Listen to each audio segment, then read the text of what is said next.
దానం నాగేందర్ సంచలన వ్యాఖ్యలు చేశారు.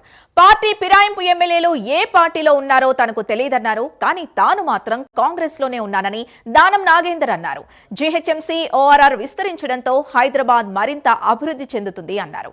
ఎంఐఎంతో కలుపుకొని కాంగ్రెస్ 300 డివిజన్లలో గెలుస్తుందన్నారు. తాను ఏ పార్టీలో ఉంటే ఆ పార్టీ గెలుస్తుంది అన్నారు దానం నాగేందర్. గ్రేటర్ హైదరాబాద్ వ్యాప్తంగా 300 డివిజన్లలో తిరుగుతారని, కాంగ్రెస్ పథకాలకు ప్రజలకు వివరిస్తారని దానం నాగేందర్ అన్నారు. ఏ పార్టీలో ఉంటే అదే గెలుస్తుంది కదా, అది మన స్పెషాలిటీ కదా.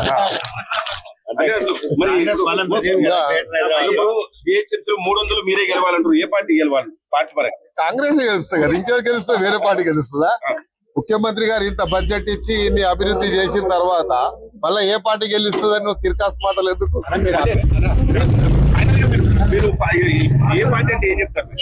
కాంగ్రెస్ చెప్తున్నాం కదా.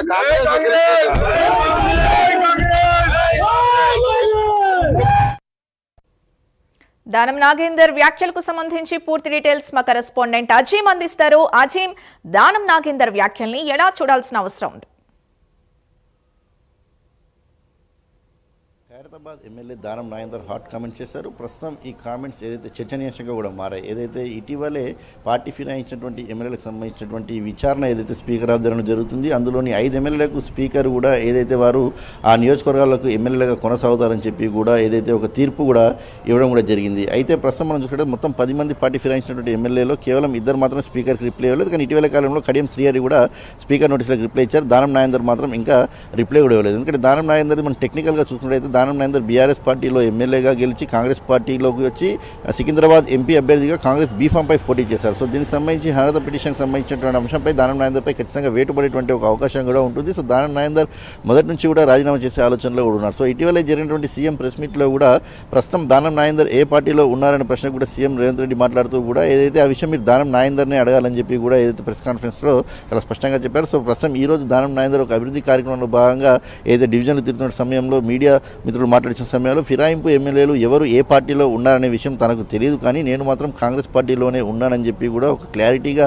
చెప్పడం కూడా జరిగింది. ఇక దానం నాగేందర్ ఏ పార్టీలో ఉంటే ఆ పార్టీ గెలుస్తుందని చెప్పి కూడా దానం నాగేందర్ ఒక కీలకమైన వ్యాఖ్యలు చేశారు. ఇక ప్రస్తుతం జీహెచ్ఎంసీ ఓఆర్ఆర్ పరిధి విస్తరించడంతో హైదరాబాద్ ఎంతో అభివృద్ధి చెందుతుంది కాబట్టి 300 డివిజన్లు చేయడం సరైందేనని చెప్పినట్టు అలాంటి వ్యాఖ్యలు కూడా దానం నాగేందర్ చేసినట్టు మనకు చాలా స్పష్టంగా కనిపిస్తుంది. సో గ్రేటర్ హైదరాబాద్ వ్యాప్తంగా ఉన్నటువంటి 300 డివిజన్లు తాను తిరుగుతానని చెప్పి కాంగ్రెస్ పార్టీ తీసుకొచ్చినట్టు అభివృద్ధి పథకాలు ఏవైతే ఉన్నాయో ప్రజలకు పూర్తి స్థాయిలో వివరించి కాంగ్రెస్ గెలుపు కోసం కృషి చేస్తానని చెప్పి కూడా దానం నాగేందర్ మాట్లాడడం జరిగింది. సో ఓవరాల్గా కూడా ఈ 300 డివిజన్లో కూడా ఎంఐఎం పార్టీని కలుపుకొని కాంగ్రెస్ పార్టీ 300 స్థానాలు గెలుస్తుంది. గెలుపు కోసం తాను కృషి చేస్తాను. సో ఖచ్చితంగా గెలుపు వైపుగానే కాంగ్రెస్ పార్టీకి ప్రస్తుతం పరిస్థితులు కనిపిస్తున్నాయి. ఎందుకంటే అలాంటి పథకాలు కూడా కాంగ్రెస్ పార్టీ అమలు చేస్తుంది, అలాంటి అభివృద్ధి కార్యక్రమాలు కూడా కాంగ్రెస్ పార్టీ అమలు చేస్తుంది కాబట్టి సో ఖచ్చితంగా గెలుస్తుందని ఒక ధీమాన్ని అయితే దానం నాగేందర్ వ్యక్తం చేశారు. అయితే దానం నాగేందర్ ప్రస్తుతం ఏ పార్టీలో ఉన్నారు అనే దాని కామెంట్స్ సంబంధించిన అంశంపైనే ఏదైతే రాజకీయ వర్గాల్లో జోరుగా చర్చ కొనసాగుతుంది. ప్రస్తుతం ఇటు ఒక వైపు పార్టీ ఫిరాయించినటువంటి ఎమ్మెల్యేలపై ఎలాంటి వేటు పడదు, ఎలాంటి ఆధారాలు లేవు అని చెప్పినటువంటి సమాచారం ఇటు స్పీకర్ జరిగినటువంటి విచారణలో మనకు ఒకవైపు తెలుస్తుంది. సో అందరూ కూడా మేము పార్టీ ఫిరాయించలేదు, మేము కేవలం అభివృద్ధి పనుల కోసమే సీఎంని కలిసాం. సో ప్రస్తుతం మా పార్టీకి సంబంధించినటువంటి కట్టింగ్స్ ఏవైతే ఉన్నాయో బీఆర్ఎస్ ఎల్పీకే మా శాలరీ నుంచి కూడా కట్టింగ్స్ వెళ్తున్నాయని చెప్పి వారు వివరించారు. దీంతో ఎక్కడ కూడా పార్టీ ఫిరాయించినట్టు వారి స్పష్టంగా కనిపించలేదని చెప్పి కూడా స్పీకర్ ఇటీవలే ఇచ్చిన తీర్పును మనం చూసాం. కానీ ఇక్కడ దానం నాగేందర్ పార్టీ ఫిరాయించారు, కాంగ్రెస్ పార్టీ నుంచి ఎంపీగా పోటీ చేశారు. ఈ రోజు దానం స్పష్టంగా నేను కాంగ్రెస్ పార్టీలోనే కొనసాగుతున్నానని చెప్పారు. సో ఈ నేపథ్యంలో దానం నాగేందర్ ఫిరాయింపు సంబంధించిన విచారణ స్పీకర్ దగ్గర ఉన్న విచారణ నేపథ్యంలో అది ఎటువైపు మలుతుంది. సో దానం నాగేందర్ అనద పిటిషన్ పై దానం నాగేందర్ పై పడుతుందా, లేకపోతే దానికంటే ముందే దానం నాగేందర్ రాజీనామా చేసే ఆలోచనలో ఉన్నారు కాబట్టి ఈ రకమైన కామెంట్స్ చేశారా అనే దానిపై సొంత పార్టీలో కావచ్చు అలాగే రాజకీయ పార్టీలో అయితే ఒక చర్చనీయాంశంగా మారింది. మరి ఈ కామెంట్స్ ఎటువైపు ఎలా దారిస్తాయి, ప్రభుత్వ వర్గాలు ఎలా దారితీస్తుంది, స్పీకర్ దగ్గర ఎలాంటి నిర్ణయం వస్తుంది, అంతకంటే ముందే ప్రభుత్వం పార్టీ ఏమైనా దానం నాగేందర్ పై ఒక నిర్ణయం తీసుకుంటుందా అనేది మాత్రం చూడాల్సి ఉంటుంది. Right Azeem, thank you.